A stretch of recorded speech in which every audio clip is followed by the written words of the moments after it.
We're talking about identity, which is the most fundamental thing. Where do you get your sense of self from? This is the most fundamental thing in your life, because if you derive your sense of self from a fiction in your mind, which ultimately is what the ego is, your whole life will reflect back to you that this is a fiction, and it will color all your experiences.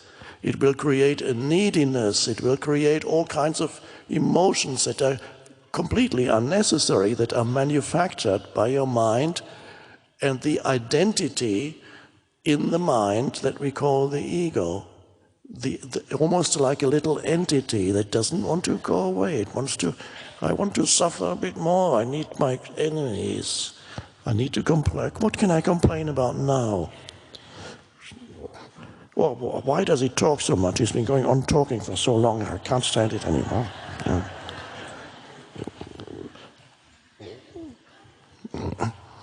So the words are pointing to something in you. Then, of course, you cannot undo your personal history. Of course, you remember your personal history, and there's your life situation. Everybody has a life situation.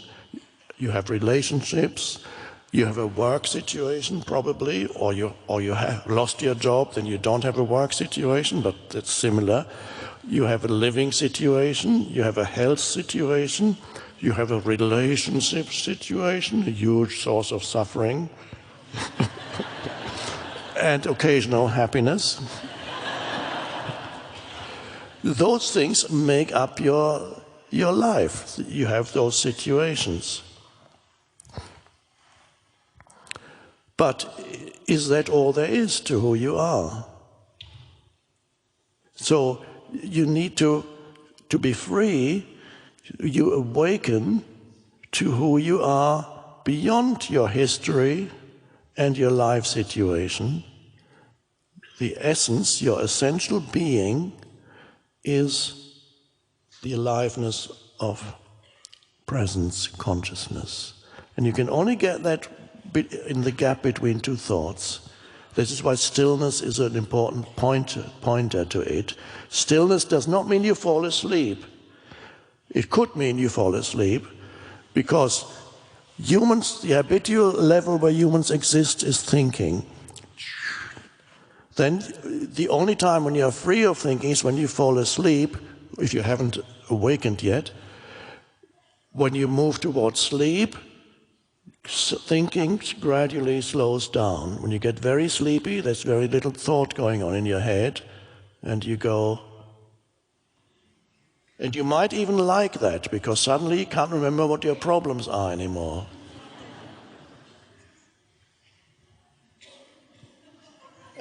And you feel the pull of sleep, which is so delicious. What we call tiredness, it's so normal, we accept it, but if you really look at what tiredness is, something absolutely delicious is pulling you. Come this way. You must come this way. It's so delicious.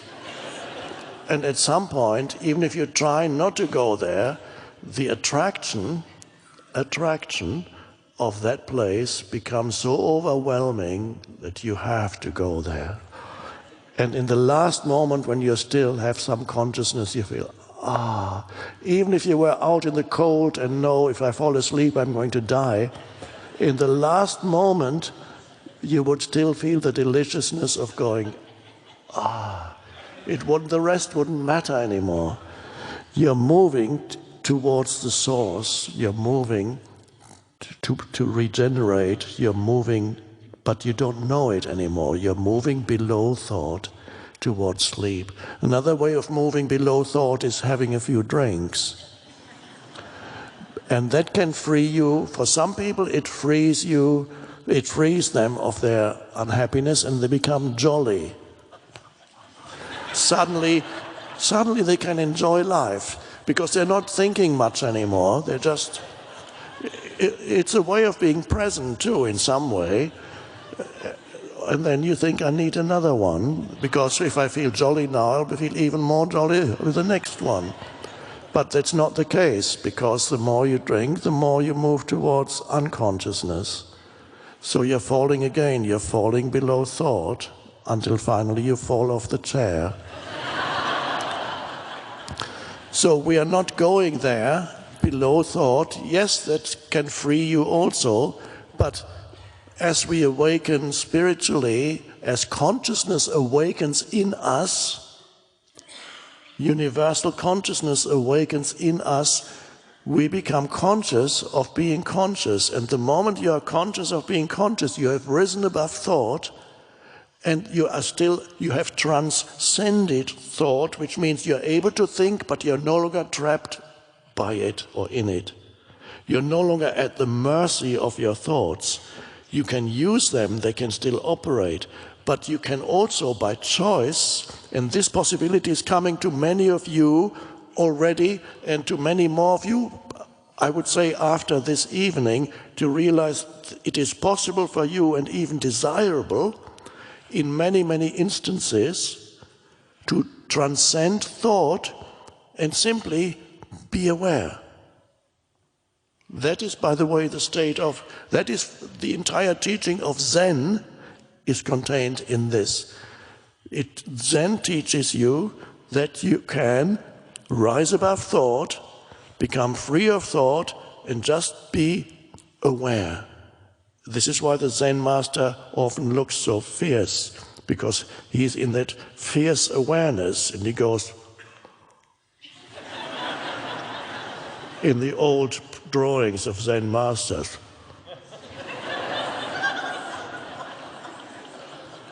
Or they might, one Zen master, when asked, please explain Zen, the only thing he would ever do was raise his finger and look at you. That was his teaching, and he became famous. Famous teacher. Some people got it, others didn't.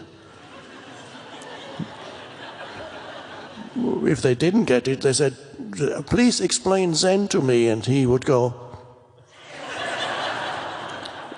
And some people went, wow.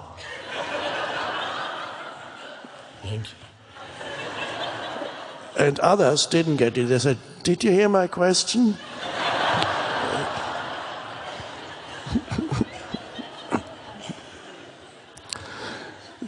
There's in Zen, for those of you who are interested in Zen, or might even have spent a decade in a Zen monastery, there is nothing to understand in Zen. You cannot understand Zen because there is nothing to understand. Zen is about transcending thinking, not falling below thinking, but rising above thinking.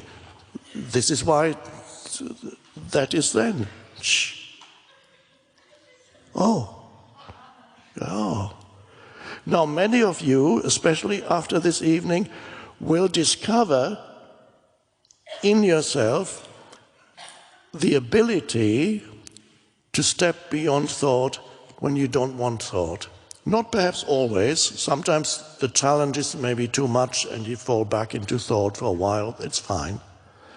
But from time to time, and you can actually invite it into your life in many, many situations that are relatively neutral, step out of thought and lose the illusion that in order to hold your life together, you need to think all the time about you and your life. And if you stop thinking about you and your life, it's all going to fall apart. It's going to fall apart if you overthink, which most people do. Overthinking is a disease. Overthinking means you are completely identified with thinking. You are, in fact, addicted to thinking, a lot of which is not only completely unnecessary, but actually harmful to your health, to your well-being, and to other people. It's harmful to you also because you're making yourself unhappy through it. And if you are making yourself unhappy, the chances are that you're making other people unhappy too. So overthinking, identification with thinking, that is all part of the unconsciousness, the old consciousness, as I call it. Now, a certain percentage of humans has reached a point of readiness where they are able to transcend thinking, become aware of themselves as awareness, as presence, as consciousness. And that becomes their sense of identity or sense of self, their presence. It doesn't need, there's no longer any superiority or inferiority in it. There is in it a recognition. When you now look, not just the dog, it's easier with the dog or the baby, but when you look at another human being, and you're not trapped in the conceptualizing, judgmental mind, you're looking at another human being, and you can sense the background to your perception of this other human being, the sense perception. You may be looking and maybe listening.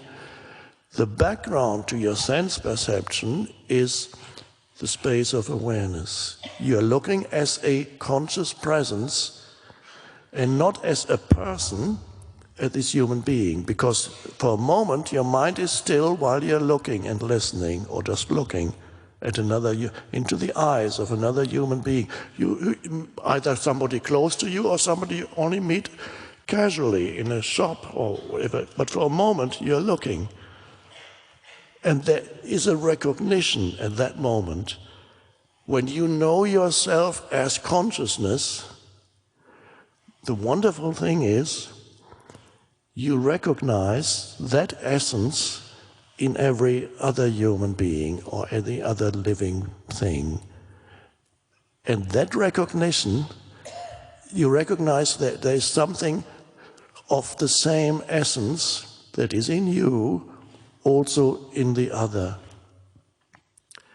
And you are able to, so to speak, look through the personality which is there, which manifests through their words, whatever they are saying, the conditioned personality, which is their mind, their egoic mind, that of course will be there. But you're able to, if you are still and present, you can look at them and then for a moment you sense their essential beingness or consciousness, because you know your own consciousness, and that's the recognition of oneness.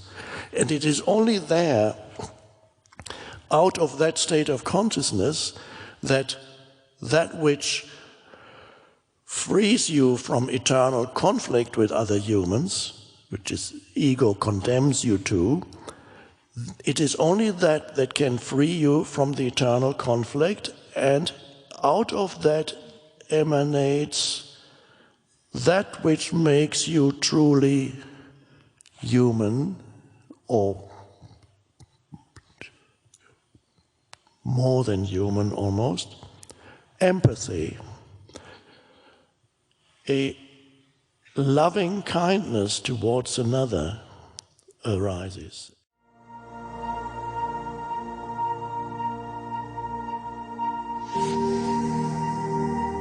This mind-made sense of self is also much more focused on the negative than the positive. To be free, you awaken to who you are beyond your history and your life situation.